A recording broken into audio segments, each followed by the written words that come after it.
produce la cantonización de Milagro en la provincia del Guayas. 17 de septiembre de 1932, frente al monumento levantado para rendir homenaje a la memoria del general Eloy Alfaro, muere en Huigra el general Leonidas Plaza Gutiérrez. 17 de septiembre, Día Mundial del Psicopedagogo. 17 de septiembre, Día Mundial de la Limpieza. Este día tiene como objeto promover la limpieza en el planeta.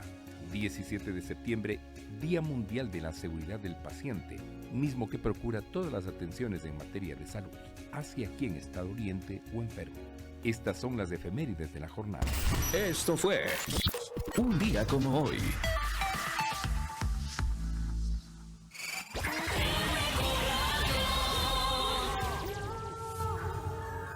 La EMAPS Agua de Quito te recuerda lo necesario que es que cuidemos el agua. ¿Sabías que dejar el grifo abierto mientras te cepillas los dientes puede desperdiciar hasta 12 litros de agua? Si el agua se agota, no vuelve. ¿De qué lado estás tú? Información, diálogo y análisis con nuestros invitados. 25 minutos nos separan de las 6 de la tarde. A esta hora le doy la bienvenida al espacio a Osvaldo Landázuri, experto en materia económica, con quien en varias ocasiones le hemos invitado al espacio para tratar de entender las decisiones que a veces nos resultan lejanas o etéreas y cómo esas decisiones impactan directamente en nuestros bolsillos, en nuestra economía personal. Osvaldo, buenas tardes, bienvenido al espacio, siempre grato saludarte, aunque esta vez sea virtual. Un gusto, buenas tardes, gracias por la invitación. Arranquemos con el tema. La decisión plasmada en el decreto 126 de eliminar el subsidio al diésel, sin duda tiene una consecuencia en las finanzas públicas, en la macroeconomía, en lo que los expertos denominan esto de el balance fiscal, ¿no? Es decir, cuántos ingresos tiene el Estado y cuántas erogaciones tiene que hacer con la plata que les llega de la venta del petróleo, de la explotación minera, del pago de tributos principalmente, de los aranceles que cobra, por ejemplo, por las importaciones, toda esa plata que le entra al Estado versus lo que tiene que gastar, ¿no? Entonces, esta decisión tiene un impacto en ese primer plano. ¿Cuál es, Osvaldo? A ver, dimensionando, Daniel, el problema que tiene el país, para que veamos la bola que se ha transformado esto, una bola de nieve ya gigante, pues la última proforma enviada a la Asamblea por parte del Ejecutivo, que yo la observé en varios medios de comunicación, tiene un déficit de 5.600 millones de dólares para este año, para el año 2025. Es decir, falta todavía recibir la del próximo año, la del 2026. Entonces, ahora con este número quedémonos en mente y pasemos al subsidio al diésel. Este año el subsidio al diésel se esperaba que le cueste al país 1.200 millones de dólares, que restadas las compensaciones a transportistas y chatarrización en bonos por chatarrización, me parece, pues te quedarían unos 800 millones de dólares que no gastarías en el subsidio, es decir, que disminuyen a tus gastos. Para que veamos eso, pues los 800 millones son 3 semanas de sueldos de nuestra burocracia. Entonces, es tan grande el problema que ahora tiene el país que probablemente las aproximaciones que hacen los diferentes mandatarios de ver cómo tú subes tal impuesto, tal otro, sin ver la gran lógica de esta ecuación económica que incluye al sector público, al sector privado, al sector externo, etcétera, pues probablemente llevan a estas decisiones que, desde mi punto de vista, lo del subsidio a los combustibles era cuestionable, porque no veo yo que haya realmente ayudado a generar bienestar en la población o aumento de riqueza o trabajo, etcétera. Pero tampoco me parece que este es el camino. Yo siempre dije que si es que iba a haber un intento de sacarle más plata a la sociedad, ese esfuerzo que estamos haciendo ya con el IVA, que se supone que era para seguridad, no sirvió para nada. Después impuestos a las mineras, después impuestos a las utilidades retenidas, y así sigue la lista de manera interminable. Y tú lo que ves es que siempre falta más plata. Y entonces la pregunta aquello es, bueno, ¿cuál es el límite? Y el límite no existe si es que el gobierno no tiene un plan económico, y ese plan no existe, es decir, no tenemos ni idea. de qué es lo que ellos están viendo. Lo que sabemos es que el Fondo Monetario le pidió tres cosas. La primera era el tema de subsidios, y es por eso que Noboa trabajó primero sobre las gasolinas y después sobre el diésel, que es un asunto mucho más delicado. El segundo tema que le pide el Fondo Monetario es una reforma tributaria, fundamentalmente para que vea lo que se llama en economía el gasto tributario, es decir, las exenciones que tienes, que se realizan ahora y que algunas no tienen ni pies ni cabeza. Y un tercer punto que está pidiendo el Fondo Monetario es que ajustes tu economía hasta el 2028 en aproximadamente 5 o 6 puntos. Eso significa otros 5.000 o 6.000 millones. ¿Qué es ajustar la economía? Me dirán. Ajustar la economía es o bajo los gastos o subo los ingresos. Y por lo tanto, ahí ajusto el tamaño de la participación del Estado frente a la economía. Entonces, si te fijas, lo que estamos haciendo es reaccionando a lo que el fondo nos está pidiendo, pero me parece que, insisto, si es que los subsidios, por ejemplo, fueran a inversión, yo estaría completamente de acuerdo. Yo lo que propuse fue que sea la CAF la que audite el uso de los subsidios mediante un fideicomiso, que no sea administrado a por espaldas funcionarios, que no sean administrados por funcionarios que respondan a decisiones políticas. Correcto, y al mismo tiempo también a espaldas del país, es decir, que no den cuentas, porque el gran tema es que nadie rinde cuentas en el sector público. Entonces, por eso es que la gente dice, bueno, ya nos subieron el IVA y luego más impuestos y ahora el diésel. Y créanme que luego del diésel no va a cambiar nada. Lo que sí va a cambiar es que probablemente algunos precios sí se van a ver afectados, y es donde la gente va a sentir, a resentir la decisión esta que ha tomado el gobierno. Y ahí precisamente esa será la segunda parte de esta entrevista, pero no quisiera salirme sin antes comentar un poco los argumentos que ha dado esta mañana el presidente de la República. George, ubiquemos entre el material que tenemos de esta jornada el audio del presidente sobre el diésel y pongámoslo para que lo pueda escuchar nuestro invitado y las personas para repetir y tratar de entender las razones que nada tienen que ver con la explicación que nos ha dado Osvaldo, las que esgrime el presidente y luego las contrastamos. No estamos afectando en ese sentido en el gas, tampoco en el subsidio eléctrico a las personas que más lo necesitan, a la gente más pobre. Eso no se está haciendo. No se está haciendo. Lo que estamos nosotros es acabando con economías criminales. ¿Cómo se acaba con la economía criminal? O sea, eliminando cualquier posibilidad de contrabando. Si es que el galón de diésel en Perú está en 4.24 y aquí estaba pues en 1.85, todas esas gasolineras en las fronteras, ¿qué hacían? Tanqueaban, que daban miedo y se llevaban el diésel a Perú o a Colombia. Ese beneficio no le llegaba al agricultor ecuatoriano, no le llegaba a la persona pobre del país. Ese dinero se iba. Estaba recibiendo videos de territorio también. Hay una gasolinera en Zapotillo que había pues kilómetros de fila todos los días y ahorita es un pueblo fantasma. El contrabando. Y ahí, Osvaldo, te consulto.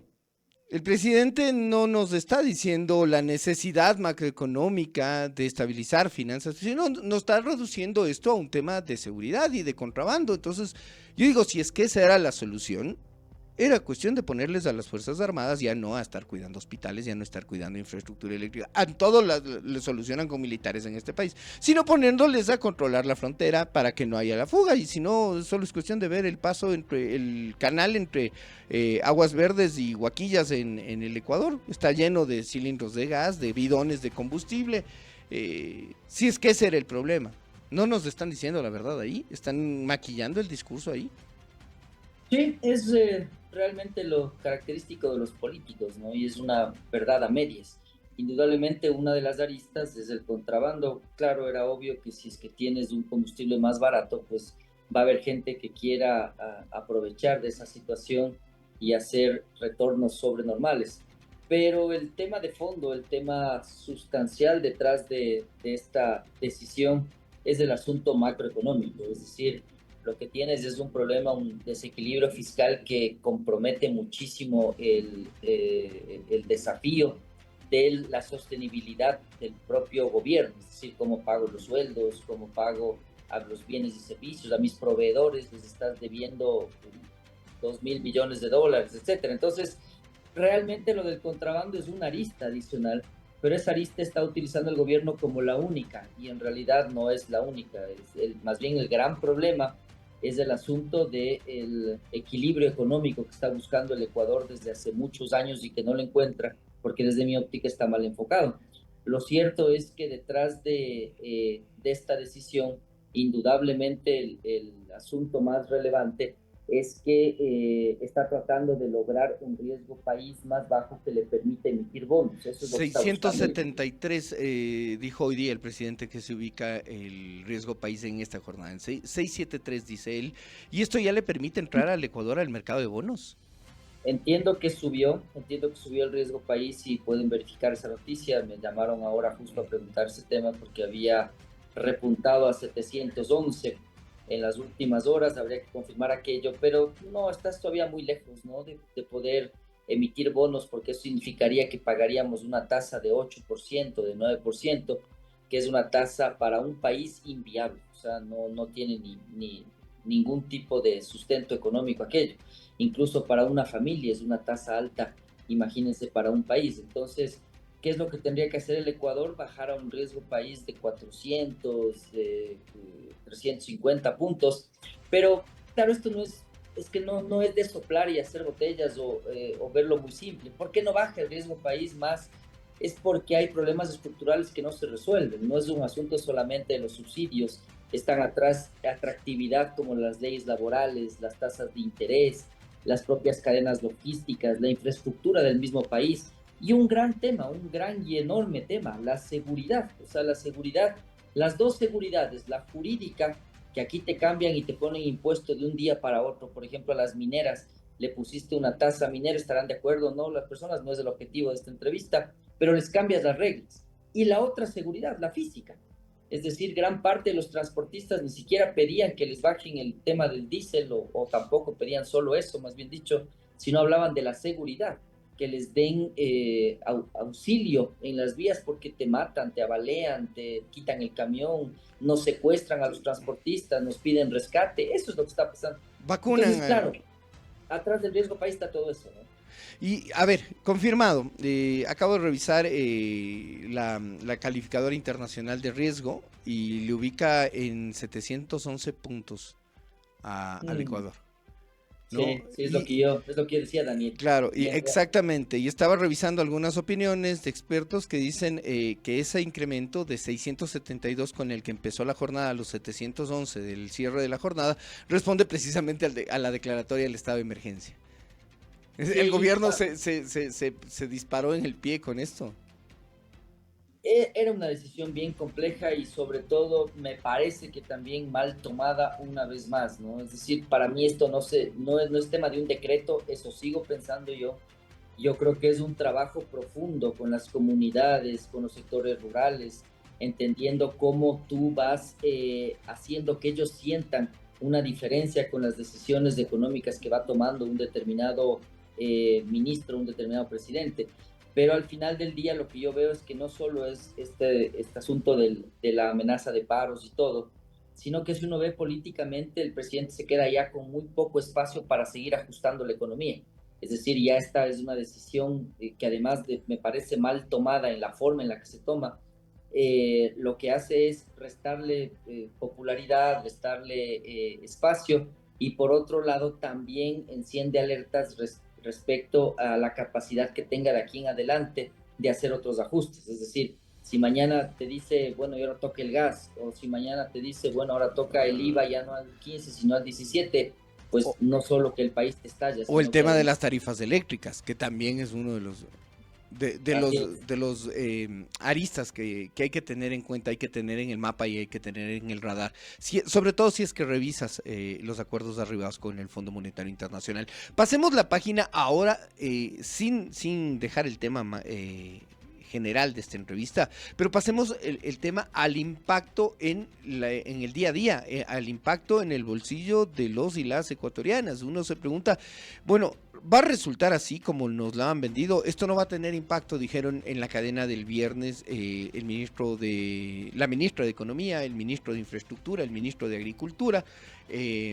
Dijeron, no se van a subir los pasajes. Bueno, el lunes, 3 días después, el ministro dijo, sí, pues van a subir, pero ya les toca subir a los municipios. ¿No? Ayer ya los transportistas interprovinciales decían, no, a nosotros no nos van a subir en un año, a nosotros ya nos comprometieron, nos van a subir en 6 meses. ¿No? Y entonces uno dice, ¿cómo es esto? No tiene tanto impacto como nos dicen, porque tú ves, y yo veo influencers, periodistas, que salen y dicen, este es mi carro, yo tanqueaba antes con tanto y ahora voy a tanquear con tanto. Entonces, yo supongo, si a mí me pasa eso, o sea, yo lo digo realmente, si a mí me pasa, yo tendría que sentarme con la radio y renegociar mis ingresos o reducir completamente mi nivel de vida. ¿No? Entonces te pregunto, Osvaldo, ¿esto es así de que no tiene impacto o ya con las compensaciones que según la ministra de Economía además son casi del mismo valor que el bono, que el subsidio? ¿Con eso ya se soluciona y se minimiza el impacto y se elimina el efecto inflacionario? No, para nada. A ver, entendamos que yo decía en otra entrevista ahora, unas horas antes, el concepto de inflación en economía se entiende como el aumento sostenido de los precios en un periodo determinado de tiempo. Yo no creo que es correcto decir que esto es inflacionario, es decir, no es que van a seguir subiendo indefinidamente los precios. Me referiría más a un ajuste económico que va a llevar los precios a un nuevo nivel más alto. ¿Es una grada? ¿Subimos una grada? Es una grada, es correcto. Y eso es innegable. Es innegable porque las entregas que hacen las personas, los camiones, las hacen en camiones que usan diésel. Los que llevan los tanques de gas lo hacen en camiones o camionetas que usan también diésel. Entonces es falso. Lo que hay que decir al país es la verdad. Es decir, va a haber una grada.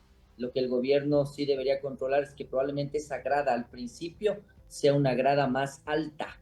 ¿Por qué? Porque la gente especula. Ya, por ejemplo, nos están cotizando transportes con $150 de aumento entre Quito y Guayaquil de un contenedor y uno dice, pero ¿por qué tanto si no es que usted utiliza 100 galones? Creo le escuchaba a Carlos Burneo y él decía, a ver, vamos a dividir el incremento en el precio del diésel, ¿no? Y dividirlo, por ejemplo, para el número de sacos de papas que tú llevas. ¿Es real ese cálculo o es un poco simplista?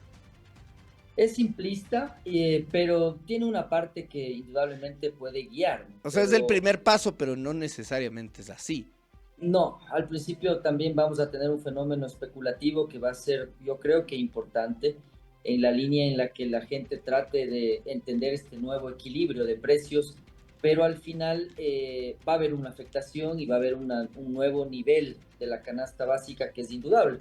Ahora, lo que habría que entender es que las compensaciones que hizo el gobierno no las hace a la sociedad, las hace a los transportistas de determinados sectores, pero la sociedad en sí no tiene ninguna compensación, tiene que pagar más por el diésel, tiene que pagar más por el tomate, por la cebolla, que es transportada en una camioneta diésel. O es trabajada con un tractor, ¿no? O es trabajada con un tractor que utiliza diésel. ¿No? Esto tiene un montón de aristas, pero te pregunto, y ahí viene una siguiente grada que será en un año, en 8 meses o en un año, ¿no? Si es que se aplica esta prórroga de 4 meses, cuando, por ejemplo, tengamos a los gremios del transporte que esta vez a los 3 días decidieron ya no vamos a protestar y bien, gracias, nos vemos en 8 meses cuando vaya al otro lado de la plaza a protestar para que me suban el pasaje. Correcto, ahí vas a tener otra grada. Efecto. Otra grada que es bien específica y puntual y que es una grada bien delicada respecto al bolsillo de la gente, porque las personas que trabajan te dicen yo tomo 3 buses y por lo tanto si usted me sube 20 centavos, pues eso significa 60 centavos que por ida y vuelta es $1.20 y en economías días, que se manejan con 1, 2 y hasta $3 al día es un impacto brutal. Es un impacto fuerte. Y si le multiplicas por 20 días laborables o lo que sea, pues ya te sale que vas a pagar $30, $40 más que antes lo destinabas para comer. Entonces, es un tema delicado, es un tema complejo, pero al mismo tiempo tiene, insisto, estas dos aristas, ¿no? El asunto es que tampoco es correcto pensar que porque tengo el diésel bajo estoy beneficiando a las clases más populares, no, tampoco es correcto, hay que ser objetivos, pero el hecho de que esto siga sirviendo para que en vez de que el contrabando se robe la plata a través de llevarse diésel barato y venderlo caro, pasemos a que en cambio los que hacen negocios con el Estado ahora tengan más plata para robarse en generadores de hace 50 años que pasó recién, o contratos de medicinas con hospitales que también sigue pasando. O en contratos de intermediación de venta de diésel nomás, o en contratos de intermediación de venta de diésel a las termoeléctricas. También, Ese es otro. también. Ahí va a haber una noticia la próxima semana de una platita que ahí se está oferiendo a alguien, ¿no? Entonces, ese es mi punto. Por eso es que yo decía, yo quisiera que se haga un fideicomiso, que seamos serios y que ese fideicomiso se audite para que se transforme en inversión, y al transformarse en inversión se debería transformar en empleo. Entonces, a la persona que le cuesta algo más el tomate o la cebolla o la papa o lo que sea, pues lo que haría yo es ofrecerle empleo. Es decir, muy bien, ahora voy a hacer esta carretera que necesita 10,000, 20,000 personas, esta otra de acá necesita 30,000 más, y así ir dinamizando la economía, que me parece que es mucho más saludable que estar diciendo que es un asunto de contrabando y que no van a subir de precio las cosas. Entonces es falso. O sea, sí hay un tema de contrabando, pero no es quizás el más relevante. El más relevante atrás del Fondo Monetario y el equilibrio fiscal. Y segundo, sí van a subir de precio las cosas. Y por eso la idea mía era que tú tenías que transformar eso en inversión y en empleo. Entonces ahí la gente te va a decir, sí, o sea, prefiero que esto sea 5 centavos más caro el tomate o lo que resulte. Pero tengo plata para pagarlo. Pero yo tengo plata para pagar. Y por eso tenía yo la idea de reactivar la inversión. Pero ya ven, claro, por mí tampoco votaría nadie, creo, si fuera un político. Y por eso no lo soy. Pero lo cierto es que esas ideas no les gustan a los políticos. ¿Por qué? Porque le quitas plata. O sea, le dices, ya no administre usted esto, hagamos un fideicomiso y que lo haga la CAF, la Corporación Andina de Fomento.